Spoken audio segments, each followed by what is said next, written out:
Assalamualaikum warahmatullahi wabarakatuh. Saya Adam Zenda Sevino dari Program Studi Teknologi Rekayasa Otomasi Universitas Diponegoro angkatan 2024 dengan NIM 40040324630054. Nah, di video kali ini saya akan mengajak teman-teman semuanya untuk belajar mengenai SPI storage. Langsung saja kita ke materi yang pertama, yaitu adalah pengertian SPI storage. SPI atau Serial Peripheral Interface Storage adalah media penyimpanan data yang menggunakan protokol komunikasi SPI untuk bertukar informasi dengan microcontroller atau prosesor SPI. SPI merupakan metode komunikasi serial sinkron yang dikembangkan oleh Motorola dan banyak digunakan karena kecepatan transfer datanya yang tinggi, serta implementasinya yang sederhana. SPI storage umumnya digunakan berupa memori flash, EEPROM, atau kartu SD yang berfungsi menyimpan data program, konfigurasi sistem, maupun data hasil pengukuran sensor. Teknologi ini banyak diterapkan pada sistem embedded, IoT, robotik, dan perangkat elektronik modern. Prinsip kerja SPI storage. SPI storage bekerja dengan memanfaatkan komunikasi antara perangkat master dan slave.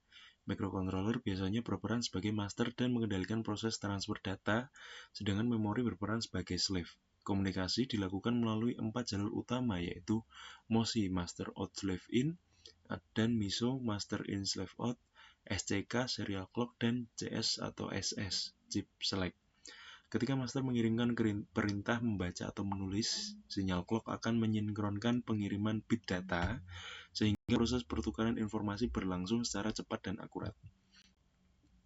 Struktur dan komponen SPI storage. Sistem SPI storage terdiri dari beberapa komponen utama, yaitu microcontroller, media penyimpanan, dan jalur komunikasi SPI. Microcontroller bertugas mengirim instruksi dan mengelola data, sedangkan media penyimpanan berfungsi menyimpan informasi secara permanen atau semi-permanen. Jalur MOSI digunakan untuk mengirim data dari master ke storage. Jalur MISO digunakan untuk menerima data dari storage ke master.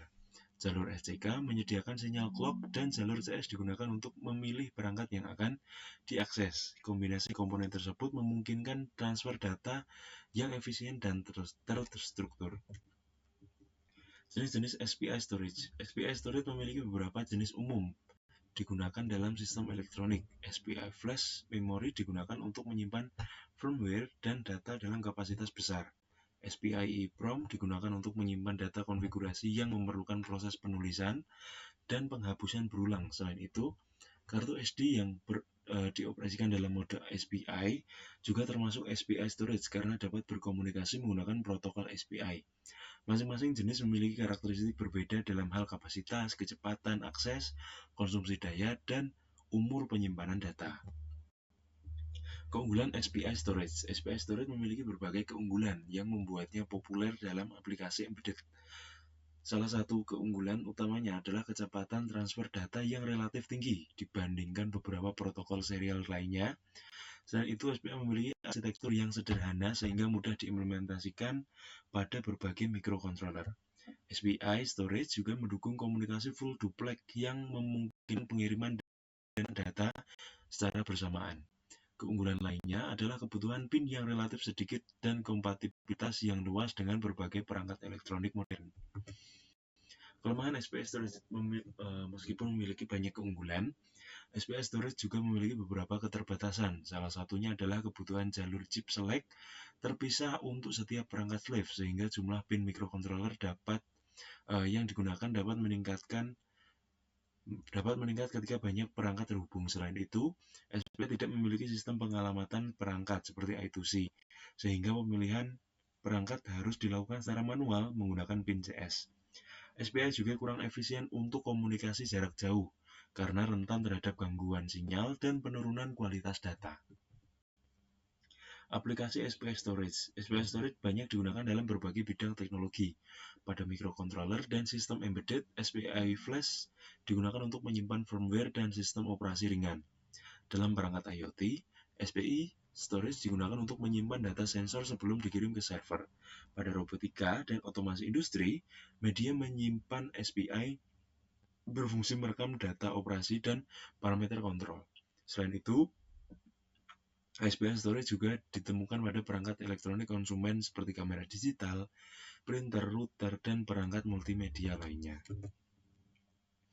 Kesimpulan, SPI storage merupakan teknologi penyimpanan data yang memanfaatkan protokol komunikasi serial peripheral interface untuk menyediakan transfer data yang cepat, sederhana, dan andal dengan dukungan berbagai jenis media penyimpanan seperti flash memory, EEPROM, dan SD card. SPI storage menjadi solusi penting dalam sistem embedded modern. Kecepatan tinggi, kemudahan implementasi, serta kompatibilitas yang luas menjadikannya pilihan utama dalam berbagai aplikasi elektronika.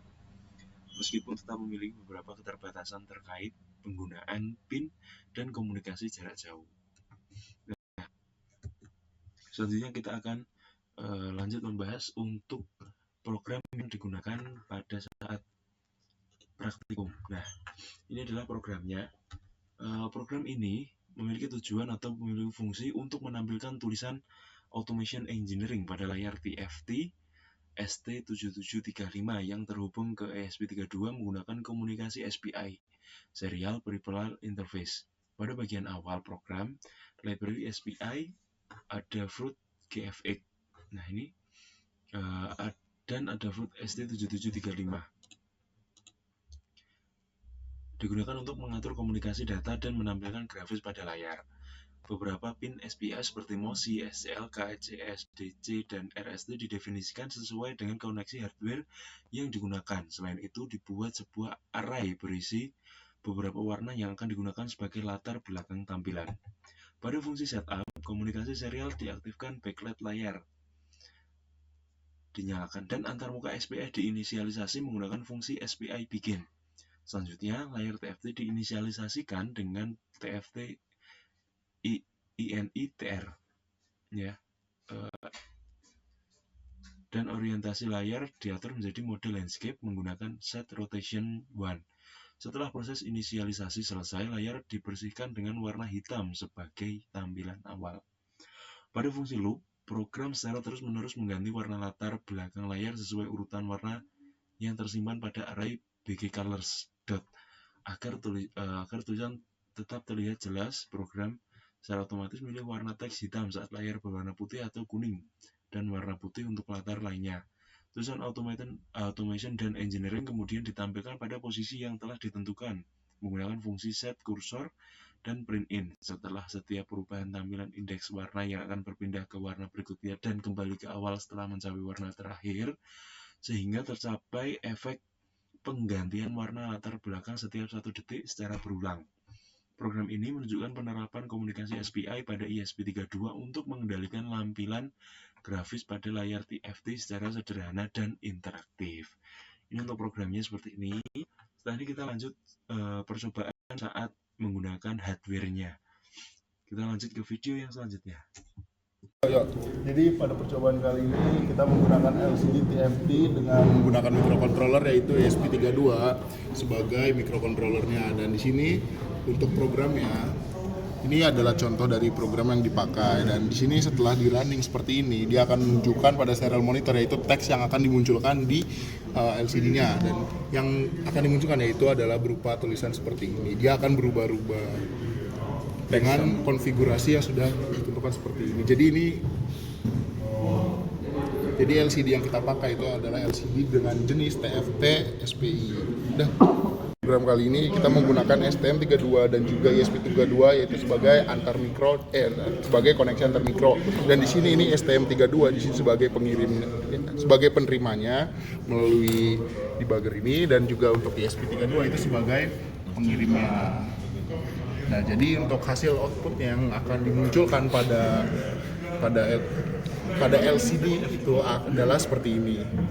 Nah, dia akan menampilkan tulisan automation. Fadli pekok. Udah lanjut aja enggak apa-apa. Enggak jadi gimana? Heran kok. Dia lanjut. Itu ya wiringnya belum benar. Enggak, dia copot tadi. Jangan kesenggol itu. Ini senggol. Woi, piye sih ki? Piye caranya? Ini lagi. Upload lagi, Cok. Enggak usah. Ada output yang akan dihasilkan dari LCD dari model TFT, yaitu adalah seperti ini. Dia akan menampilkan tulisan automation dan juga engineering secara bergantian. Dan di sini ini kita menggunakan dua ya tulisannya, dan warnanya juga akan berubah mengikuti dari tulisannya. Di sini kita jadi menggunakan dua ini ya, dua mikro ya komunikasinya, yaitu STM32 dan juga ISP32 seperti itu. Oke, jadi ini project yang keempat itu menggunakan ESP32 serta SPI dengan tambahan RTOS. Jadi di sini upload dulu. Nah, udah sukses. Nah, di sini dia akan nge-blink untuk menunjukkan bahwasanya SD card itu sudah terbaca. Nah, di sini aku bisa start monitoring lagi, misalnya dari awal. Ini aku stop dan aku mulai dari awal. Itu dia di awal itu akan membaca jumlah berapa puluh giga yang ada di sini, 30 giga, dan kepake itu di 3 giga. Dan di sini jumlah pembacaannya untuk beberapa kalinya gitu. Dan di sini bahwasanya ketika nge-blink LED-nya itu menandakan bahwasanya SD card-nya sudah terbaca dengan baik seperti itu. Nah, di sini untuk wiringnya di sini menggunakan pin 2 untuk LED serta yang lain-lain. Di sini ada CS di 5, SCK di 19, MOSI di 18, dan MISO di 23. Lalu VCC dan ground di sini menggunakan V-in, jadi nggak pakai 3,3, tapi pakainya V-in. Sudah terbaca dan sudah berhasil. Terima kasih. Jadi intinya kita sudah berhasil.